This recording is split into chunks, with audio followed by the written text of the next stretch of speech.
The first call came at exactly 3:17 a.m. I know because I was staring at my phone, mindlessly scrolling through social media when the ancient landline phone on my dorm room desk, a relic I didn't even know worked, suddenly rang. The shrill sound nearly gave me a heart attack in the silence of my single room.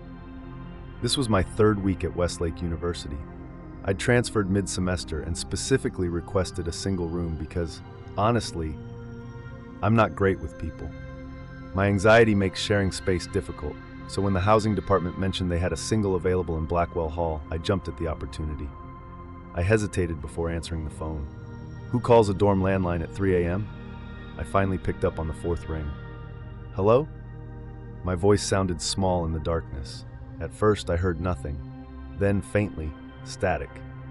Behind the static, something else, murmuring voices, too distant to make out words, and what sounded like footsteps. Heavy, methodical footsteps, like someone walking slowly down a hallway. Hello? Who is this? I tried again. The footsteps continued for another 10 seconds, then the line went dead. I sat in the darkness, phone still clutched in my hand, my heart racing. Probably just a prank call. Freshmen thinking they're funny. I put the phone down and tried to forget about it. The next night at exactly 3:17 a.m., the phone rang again. This time, I was asleep and the sudden ringing jolted me awake. I almost didn't answer, but curiosity got the better of me. The same static greeted me, the same distant murmuring, the same footsteps. But this time they continued longer, a full minute before the call ended. By the fifth night, I was waiting for the call. The pattern never varied. Always 3:17 a.m., always beginning with static, murmurs, and footsteps. But each night the call lasted longer, and each night the sounds became slightly clearer. On the sixth night, I thought I heard my name whispered among the murmurs. On the seventh night, I decided to record the call. The audio quality was terrible, but when I played it back the next morning and increased the volume, I could make out words among the whispers. Room 317. My room was 217. I finally went to my RA, Miguel, the next morning. He listened to my story with surprising seriousness. That's weird. Let's check where those calls might be coming from, he said, walking me to the housing office. After some convincing, the administrative assistant checked their records. According to the phone system logs, the calls were coming from an internal extension, the maintenance office in the basement. That's impossible, the assistant said, frowning at her screen. That office has been unused since they renovated the building 5 years ago. That afternoon, Miguel accompanied me to the basement. The maintenance office was locked, but Miguel had a master key. The small room was completely empty. No desk, no chair, no phone. Just dust and a few broken floor tiles. See? Nothing here, Miguel said, clearly relieved. Probably just a glitch in the phone system logs. But I wasn't convinced. That night, I installed a call recording app on my phone and connected it to the landline. When the call came at 3:17 a.m., I was ready. This time, I said nothing, just listened and recorded. The static, the murmurs, the footsteps. But at the very end, just before the call cut off, a clear whisper, room 317. The next day was Friday. Instead of going to classes, I spent the day in the university archives, researching Blackwell Hall. What I discovered sent chills down my spine. 15 years ago, before the renovation, the rooms had a different numbering system. My room 217 would have been 317 under the old system. I dug deeper and found a small news article from the student paper. 15 years ago, almost to the day, a student named Jamie Linwood had died in room 317. The cause was listed as an electrical fire, but there were few details. That night, I didn't wait for the call.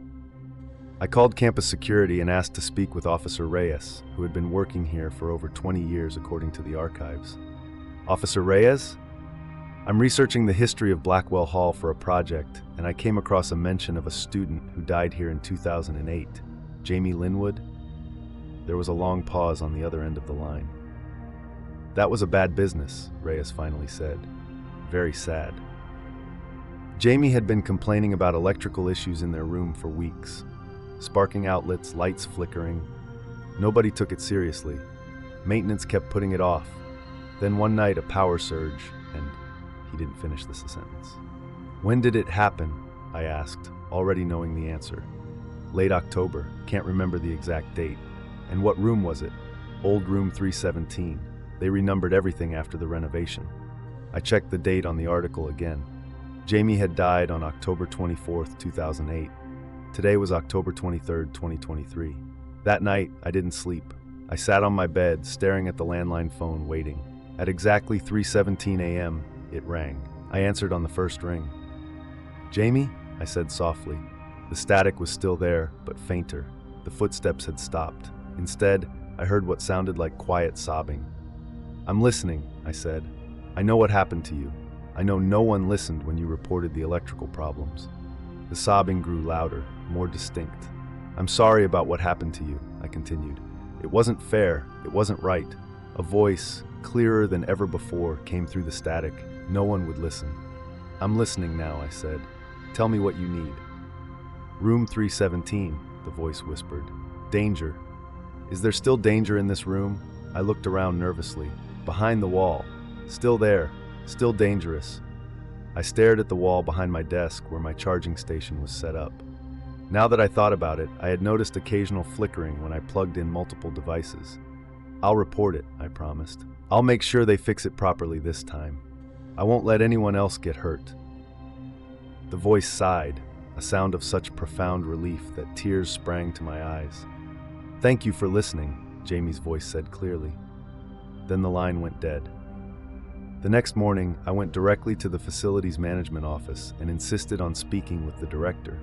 I told her about the electrical issues in my room, emphasizing the wall behind the desk. I didn't mention Jamie or the phone calls. She promised to send someone that day to check it out. True to her word, 2 electricians showed up at my room that afternoon. They removed the wall plate and discovered charred wiring that had been improperly repaired and covered up during the renovation. "This could have caused a serious fire," one of them told me. "Good thing you reported it." That night, October 24th, I waited for the phone to ring at 3:17 a.m. It remained silent. The calls never came again. A week later, I received an unexpected email from Housing Services, informing me that due to ongoing electrical work in my section of Blackwell Hall, I was being temporarily relocated to a newly renovated room. The new room number was 317. I've been here for 3 months now. The room is quiet, peaceful. I sleep better than I have in years. Sometimes I think I feel a gentle presence, like someone watching over me. Not in a creepy way, more like a guardian. And on cold nights when the wind howls outside, I sometimes whisper "thank you" into the darkness. I never hear a response. But I know Jamie heard me. I know because not a single unexplained electrical issue has happened in this building since. Sometimes, all a restless spirit needs is for someone to finally listen. I never should have opened that door. That's what I keep telling myself over and over as I lie awake at night listening to my new roommate breathe. The roommate who looks exactly like the girl from those photographs. The girl who wasn't supposed to exist. Let me back up. My name is Alex, and last spring semester, I worked part-time as a maintenance assistant at Pinecrest College, this tiny liberal arts school tucked away in the forests of the Pacific Northwest. The job was simple. Change light bulbs, unclog toilets, help the full-time maintenance staff with odd jobs around campus. Nothing exciting, but it helped pay tuition. The master key was the coolest part of the job. Having access to every room on campus gave me this weird sense of power, even though I only used it for legitimate work orders. It was during spring break when it happened. The dorms were practically empty, with most students gone for the week. I was catching up on homework in the maintenance office when my supervisor called about a faulty thermostat in room 213 of Oakwood Hall. "Just check if it's responsive," he said. "If not, we'll need to replace it before students get back." I remember hesitating at the door to room 213. There was a strange feeling in the air, like the heaviness before a thunderstorm. I should mention that room 213 was supposed to be vacant that semester. The whole 3rd floor was undergoing renovations, and 213 was part of the condemned section. When I unlocked the door, I expected to find a stripped room, bare walls, no furniture, maybe some construction materials. What I found instead was a fully furnished dorm room, bed made with a purple comforter, desk organized with textbooks and notebooks, photos taped to the wall, clothes hanging in the closet. Someone was living here. In a room that was officially unoccupied, in a section of the building that was supposed to be under construction. I checked the thermostat. It was working fine. And then curiosity got the better of me. I looked at the photos on the wall. They showed a young Asian woman with long black hair, maybe 19 or 20, in various locations around campus. In one, she was standing in front of the library. In another, sitting on the campus green. All normal college photos. What wasn't normal was the dates written in neat handwriting on the margins: 3/15/23, 2/28/23, 3/10/23. Recent dates, as in this semester. I moved to the desk and noticed a student ID card. The photo matched the girl in the pictures. Meredith Chen, the name read, with an issue date of September 2022. The notebooks on the desk were filled with notes for classes: organic chemistry, comparative literature, abnormal psychology. The handwriting was small and precise. But as I flipped through the pages, I noticed something strange. Between class notes were journal entries. The most recent was dated March 12th, just 2 days earlier. It happened again last night. Woke up at 3 a.m. feeling like someone was watching me. When I opened my eyes, my closet door was open, even though I know I closed it before going to bed. I keep telling myself it's just the old building settling, but I'm not sleeping well anymore. When I mentioned it to my neighbor, she looked at me like I was crazy and said, "No one lives next door to me." But I hear them every night, moving around, whispering. Sometimes it sounds like they're right on the other side of my wall, whispering my name. I felt a chill reading those words. I closed the notebook quickly and headed back to the maintenance office. "Hey, is there a student named Meredith Chen living in Oakwood?" I asked the housing coordinator when I returned. She typed the name into her computer and frowned. "No Meredith Chen in the system. Why?" "Just thought I recognized the name," I lied. "What about room 213 in Oakwood? Is anyone assigned there?" "Definitely not. That entire floor is closed for renovations." She gave me a suspicious look. "Did you see someone up there? Because that would be a serious safety violation." No, I said quickly, just double checking. That night, I couldn't sleep. I kept thinking about the room, the photos, the journal entries. How could someone be living in a room that was officially vacant? How could Meredith Chen not exist in the student directory? The next morning, I convinced my supervisor to come with me to room 213. "I just want to double check that thermostat," I said casually. "It seemed a little off yesterday." He grumbled but agreed. When we opened the door, I nearly gasped aloud. The room was completely empty. Bare concrete floors, exposed wiring hanging from the ceiling, a plastic sheet covering the window, construction materials piled in one corner. Exactly what an under-renovation room should look like. "Where?" I started to say, then caught myself. "Where what?" my supervisor asked. "Nothing," I mumbled. "I guess the thermostat's missing. Must be part of the renovation." He shrugged. "I'll make a note. Come on, we've got other work orders to fill." I returned to room 213 several times over the next few days alone. It remained empty, showing clear signs of ongoing renovation that had obviously been underway for months. There was no trace of Meredith Chen or her belongings. I began to question my own memory. Had I entered the wrong room? Had I dreamed the whole thing? I became obsessed, showing the phone photo I'd taken of her student ID to people around campus. No one recognized her. 3 weeks after the incident, a campus-wide email arrived in my inbox. The Pinecrest College community mourns the passing of exchange student Meredith Chen, who died in a hiking accident during orientation week. A memorial service will be held Saturday at 3 p.m. in the campus chapel. My hands shook as I read the email. Orientation week was in September, 7 months ago. The email included a photo of Meredith. It wasn't the same girl from the photos in room 213. I attended the memorial service out of a morbid curiosity I couldn't explain. The chapel was half full, mostly faculty and a few international students.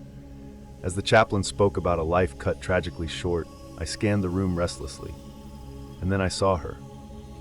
Standing at the back of the chapel, partially hidden behind a column, was the girl from the photos in room 213. Our eyes met for a brief moment, and she gave me a sad smile. I stood up immediately, but a group of late arrivals blocked my view as they entered. When they passed, she was gone. I rushed outside, searching the grounds around the chapel, but found no trace of her. Summer came and went. When fall semester began, I was assigned a new roommate in my double room that had been single last year. The housing office email just listed her as Chen M. When I opened my door on move-in day, she was already there, unpacking. Long black hair, the same sad smile I had seen in the chapel. She looked up as I entered. "Hi," she said. "I'm May. Looks like we're roommates." She doesn't remember me, or at least pretends not to. She's a perfectly normal roommate, quiet, studious, keeps to herself. But sometimes, late at night, I hear her whispering to someone, even though we're alone in the room. And last week I found a notebook pushed to the back of our shared bookshelf. The handwriting inside, small and precise, details strange occurrences in room 213, dated from last spring semester. My new roommate has never lived in room 213. I checked, but when I asked her about the notebook, she just stared at me with an expression I couldn't read and said, "Some rooms remember us, even when we're supposed to be forgotten." I don't know who or what my roommate is. I don't know if she's connected to the real Meredith Chen who died last year. I don't know how to explain what I found in room 213 that day. All I know is that I never should have opened that door, because now, whatever was behind it has followed me home. I still check the woods at night. I know it sounds crazy. It's been 8 months since it happened, but I can't help it. Every time I walk past a window after dark, I find myself scanning the tree line, looking for movement, for watching eyes, for any sign of them, because I know they're still out there, and I know they remember my face. It started during finals week last December. My roommate Zoe and I had been cramming for our biology exam at the 24-hour library. We'd been friends since orientation, both of us freshmen at Riverdale University, both nursing majors, both night owls. We just clicked, you know? The kind of friendship that forms quickly, but feels like it's been there forever. The night it happened, we'd stayed at the library until almost 2 a.m. It was snowing when we left, big fluffy flakes that muffled all sound. The campus was beautiful, covered in a fresh blanket of white, the lampposts creating pools of golden light against the darkness. As we crossed the quad toward our dorm, Zoe suddenly stopped walking.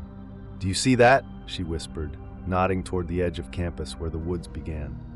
I squinted into the darkness. "See what?" "There's someone standing between those two pine trees. They're watching us." I looked harder but saw nothing except shadows and snow. "It's probably just a tree branch," I said. "The snow is making everything look weird." But Zoe wasn't convinced. She stayed close to me as we hurried along the path, and I noticed she kept glancing over her shoulder. "I swear someone's watching us," she muttered. That's when I noticed the footprints. Fresh tracks in the snow heading from the woods toward the path we were on. But they didn't follow a straight line. They zigzagged erratically, like whoever made them had been stumbling or dancing. "Those are weird," I said, pointing. Zoe looked down and frowned.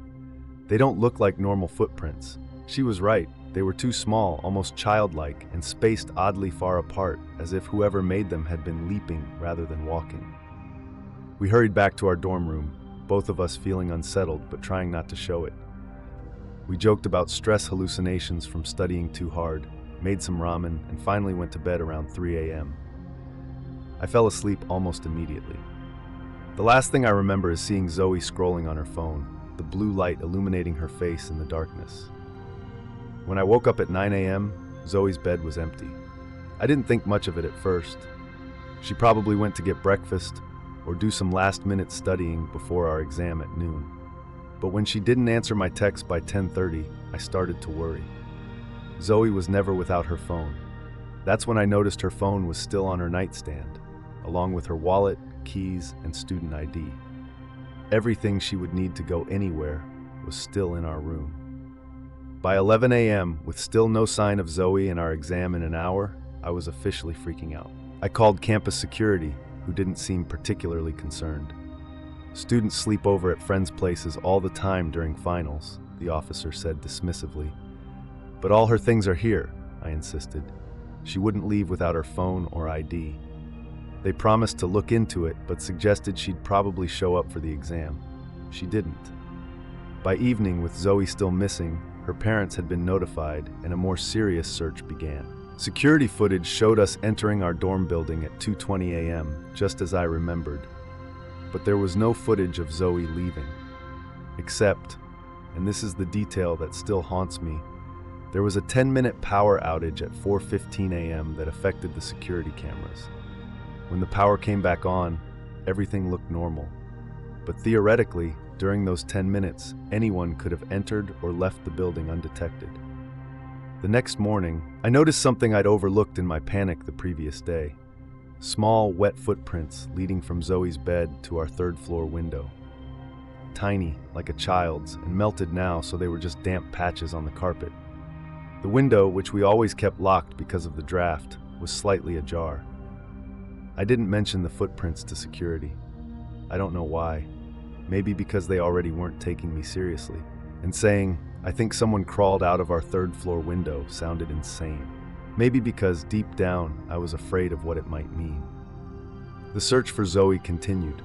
Her face was on flyers all over campus. Her parents came and set up a command center in a hotel nearby. News vans parked outside our dorm. Meanwhile, strange things started happening in our room. I'd come back from class to find items on Zoe's side slightly moved. Her laptop open when I was sure it had been closed. Her favorite sweater now draped over her chair instead of hanging in the closet. Little things that made me question my own memory. 3 days after Zoe disappeared, I received a text from an unknown number. The trees weren't empty. Don't look for me. I showed the text to the police, who tried to trace it. The number led nowhere. A burner phone that had been turned on once to send the message, then never activated again. On the morning of the 4th day, I woke up to find Zoe back in her bed. She was just there, sleeping peacefully as if she'd never left. I was so shocked I screamed, which woke her up. She looked confused, disoriented. When I asked her where she'd been for 3 days, she seemed genuinely perplexed. "What are you talking about?" she said. "I've been right here." The police came. The doctors came. Zoe maintained she had no memory of being missing. According to her, she'd gone to bed after our study session and woken up to my screaming. 3 days had simply vanished from her awareness. The medical examination found nothing conclusive, no signs of assault or injury. The only unusual findings were strange bruises on her arms, small round marks that looked almost like fingerprints, but too small to be an adult's, and the fact that her hair and skin smelled strongly of pine needles, despite no evidence she'd been in the woods. Everyone had theories: dissociative fugue, stress-induced amnesia, a prank gone wrong. But none of the theories explained where she had been for 3 days, or how she'd gotten back into our locked room. Zoe changed after that. She became withdrawn, jumpy. She dropped out of several classes and spent hours drawing the same pattern over and over, interlocking circles like a complex Venn diagram. She refused to go near the campus woods and would panic if our walks took us too close to the tree line. At night, I'd sometimes wake to find her staring out the window, whispering something I couldn't quite hear. One evening, about a week after her return, I came back from the dining hall to find her frantically packing a bag. "What are you doing?" I asked. "I have to leave," she said, not looking at me. "I can't stay here anymore." "Zoe, talk to me. What's going on?" She finally met my eyes, and the fear I saw there made my blood run cold. "They said they'll come back for me," she whispered, "and then they'll come for you too. They know your face now." "Who? Who said that?" But she wouldn't explain further. The next day, she withdrew from the university and moved back home to Ohio. We tried to stay in touch, but her responses grew increasingly erratic before stopping altogether. Her social media accounts were deleted. The last text I got from her was a single line: "Don't look out windows after dark. They watch for familiar faces." I requested a room change after that, but every night in my new room across campus, I still check the locks twice. I still avoid looking out windows after sunset. And I still wake up sometimes, heart pounding, thinking I hear small, wet footsteps on the carpet. Yesterday I found a small twig figure hanging from my window latch, tiny sticks bound together with what looked like hair. And last night I woke to a text from another unknown number: "We remember your face. Your friend tried to warn you. It's your turn next. I'm leaving campus tomorrow. I don't care about my classes or my scholarship, because I know what took Zoe that night wasn't human, and I know they've decided I'm next. If you live on a campus with woods nearby, my advice is simple. Don't ever look too long at the spaces between the trees. If you think something's watching you, you're probably right. And if you hear footsteps in the night that sound too small to be an adult's, don't follow them. Whatever you do, don't follow them. I always thought I'd do something important with my life, something meaningful. I just never imagined it would be like this, making a choice about whose name appears in a book that predicts disaster, deciding who lives and who doesn't. Let me start at the beginning. Last fall, I was working on my senior thesis at Greystone University. As a history major specializing in folklore studies, I'd chosen to write about the evolution of campus urban legends. Greystone was perfect for this, a 200-year-old institution with more than its share of ghost stories and mysterious traditions. The university archives became my second home. Hidden in the basement of the main library, it was a maze of shelves containing everything from official records to student newspapers dating back to the 1800s. The head archivist, Dr. Bennett, was this ancient guy who seemed to know the location of every document by memory. It was during my third week of research that I found the book. I'd been digging through a section on student organizations when I noticed it. A leather-bound volume with no title on the spine, wedged between two yearbooks from the 1920s. The leather was soft with age, and when I pulled it out, I realized it wasn't a printed book at all, but a journal. The first entry was dated September 18, 1887. Today marks the beginning of my time at Greystone University. I have obtained this journal to record not my own experiences, but rather the curious and unexplained occurrences that seem to plague this institution. Perhaps in documenting these events, a pattern may emerge that explains what many dismiss as coincidence. The handwriting was elegant, precise, clearly from another era. But the next entry, dated October 1902, was in completely different handwriting. I have discovered this journal abandoned in the university archives and feel compelled to continue the work begun by its previous owner. The incident at the clock tower last week, where 3 students claimed to see a figure leap from the top only to vanish before hitting the ground, bears recording. As I flipped through the pages, I realized what I was holding. A continuous record of strange occurrences at Greystone, documented by different people across more than a century. Each new contributor wrote in different handwriting, different styles, sometimes even different languages, but always focusing on the inexplicable events around campus. What fascinated me most was how many of these incidents matched historical records I'd already found in my research. The mysterious bell tower suicide in 1913, the disappearance of 5 students during the blizzard of 1950, the library fire of 1978 that destroyed part of the rare book collection. But then I reached the entries from the current year.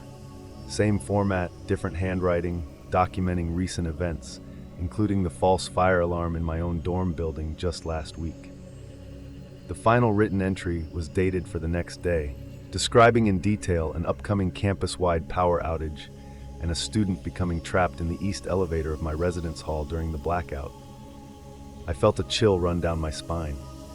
If the earlier entries matched documented historical events and the recent ones matched my own experiences, was this some kind of elaborate prank, or was the book somehow predicting the future? I brought the journal to Dr. Bennett, hoping he could explain it. "I found this in the stacks," I said, placing it on his desk.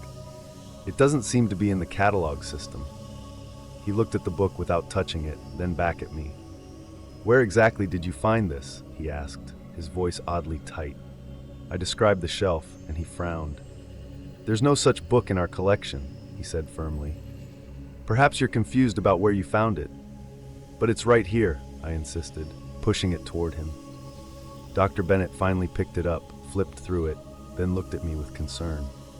"Riley, this is a blank journal. There's nothing written in it." I thought he was joking, but his expression remained serious. I took the book back and opened it. page after page of detailed entries, just as I'd seen before. "You can't see the writing?" I asked. The look he gave me was somewhere between pity and suspicion. I mumbled an apology and hurried out with the book. That night, I read every entry, taking photos of the pages with my phone. The last entry still predicted the power outage and elevator incident for the next day.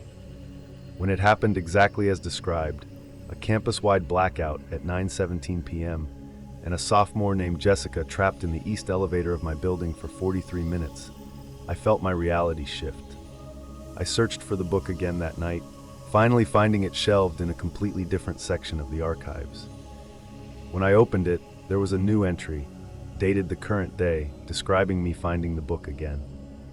The entry continued, explaining what I would do next, ending with a warning about the incident at the bell tower next Tuesday at 3:40 p.m., where a student will fall to their death due to the rusted railing on the observation deck.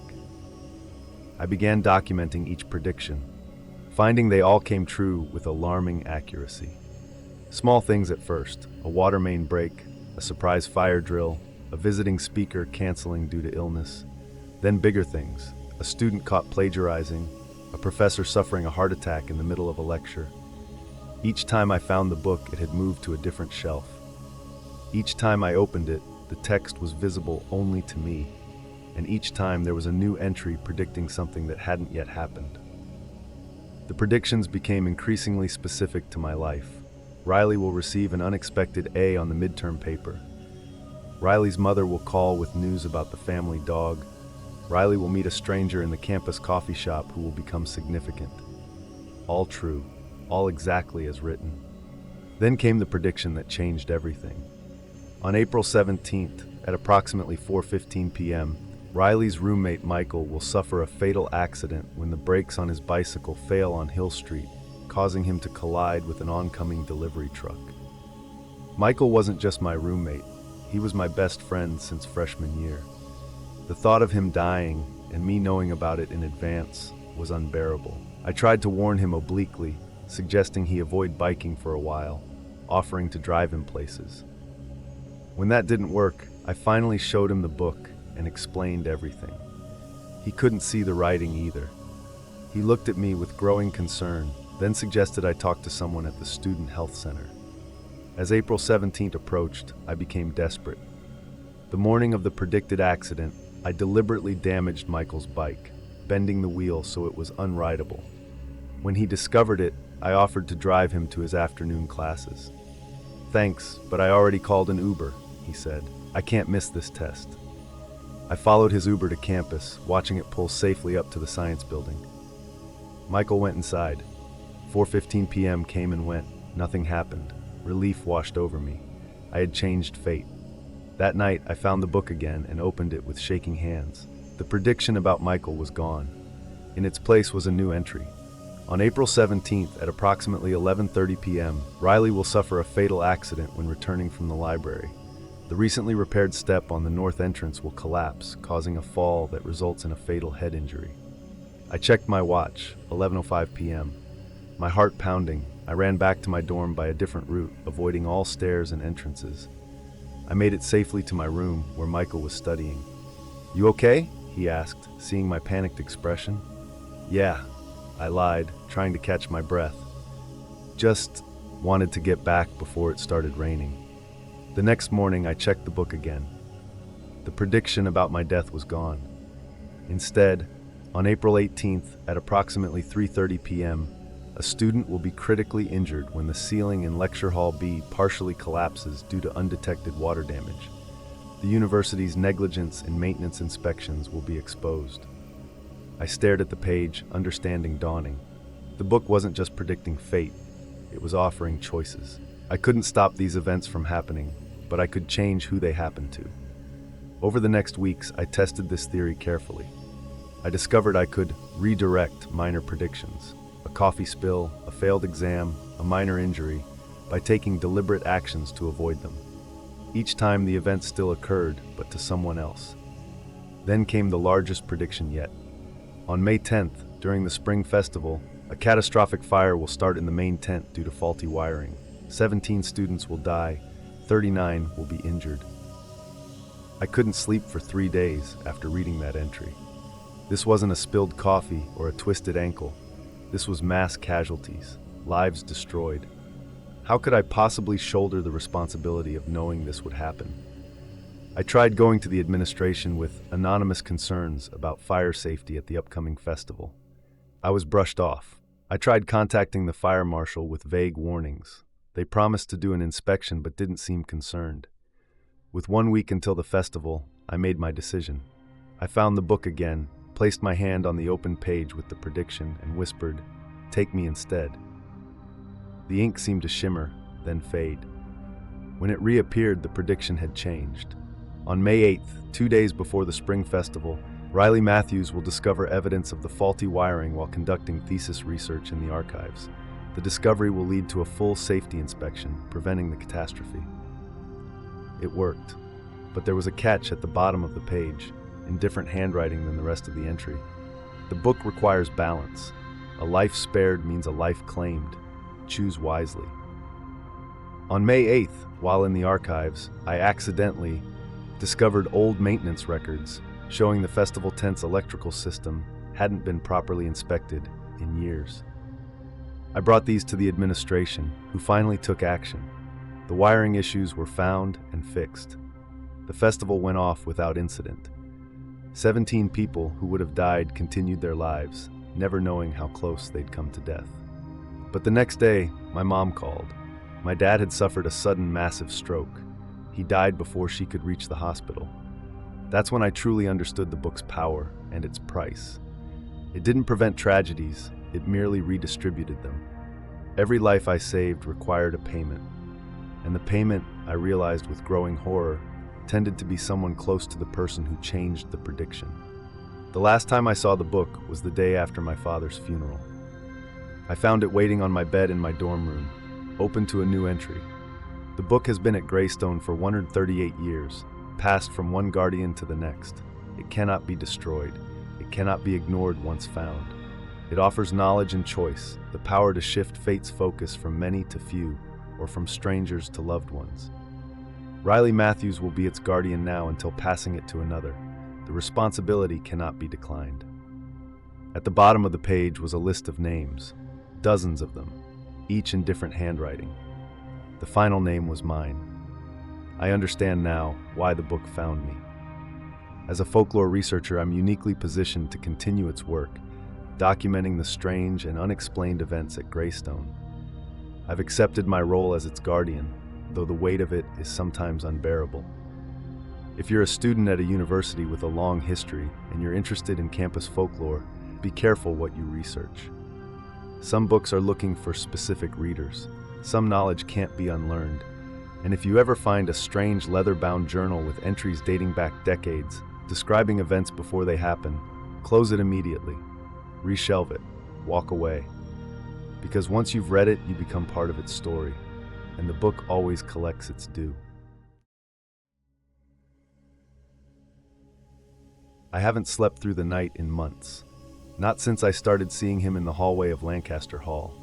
Not since I found out about the maintenance shaft. Not since I realized why he chose me. It's not that I don't want to sleep. God knows I've tried everything. Melatonin, meditation, even prescription sleeping pills. But nothing works for long. Because no matter what I do, I always wake up at exactly 2:17 a.m., half convinced there's someone standing outside my door. I should back up. My name is Casey, and until last semester, I was just a normal art student at Lakeside College. Well, normal, except for my chronic insomnia. I've struggled with sleep since high school, but it got worse when I started college. Some nights I'd only get an hour or two, leaving me exhausted but annoyingly wide awake at 3 a.m. When I couldn't sleep, I'd often wander the halls of my dorm, Lancaster Hall. Just walking the quiet corridors helped calm my mind. Most nights I'd have the place to myself, maybe passing the occasional student stumbling back from a party or cramming for an exam. What most students don't know about Lancaster is its history. Before Lakeside College bought the property in the 1960s, it was part of Pinewood Psychiatric Hospital. Lancaster Hall used to be the staff quarters, where doctors and nurses lived on site. I didn't know this history during my midnight walks. I wish I had. It was during finals week of fall semester when I first saw him. I was pacing the third floor hallway around 2 a.m., trying to burn off nervous energy before a big portfolio review. The hallway was dimly lit, every other overhead light turned off to save energy, creating alternating pools of light and shadow. At first, I thought he was another student, a tall figure standing at the far end of the hallway, silhouetted against the exit sign's red glow. He appeared to be wearing some kind of uniform, what I initially thought was a security guard outfit. "Hello," I called, my voice sounding too loud in the quiet hallway. The figure didn't respond. Instead, he turned slowly and walked around the corner. Curious, I followed. But when I reached the corner, the connecting hallway was empty. 4 doors, all closed, lined the short corridor. He'd disappeared. I didn't think much of it that night, assumed it was a security guard doing rounds who'd entered one of the rooms. But the next night, unable to sleep again, I saw him in the same spot. This time, I noticed something odd about the uniform. It looked old-fashioned, with a high collar and stiff shoulders, more like something from the 1950s than modern security gear.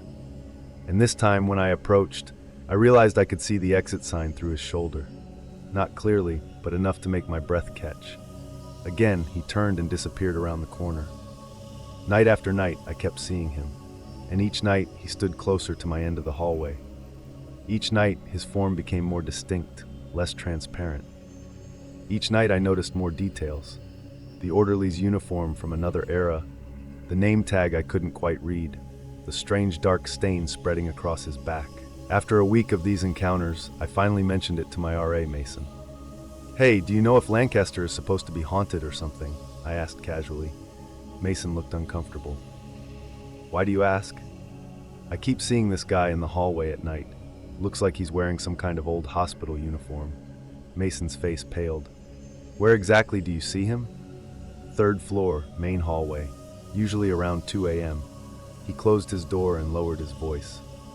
"Look, it's not official college knowledge or anything, but yeah, there are stories. Lancaster used to be part of the old psychiatric hospital. Some people claim to see former patients or staff, especially on the third floor." "Do you know anything about an orderly? Tall guy, dark hair?"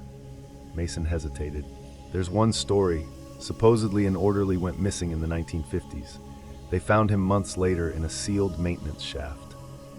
Never determined if it was murder or accident." A chill ran down my spine. "Which maintenance shaft?" "The one behind room 317, your room." I didn't tell Mason that the figure was appearing closer to my room each night, or that I'd started waking up at exactly 2:17 a.m. every morning, feeling like someone was watching me. Some things sound too crazy to say out loud. Instead, I spent the next day in the college library, digging through digitized newspaper archives. It didn't take long to find what I was looking for. Hospital orderly found dead after months-long disappearance. December 17th, 1956.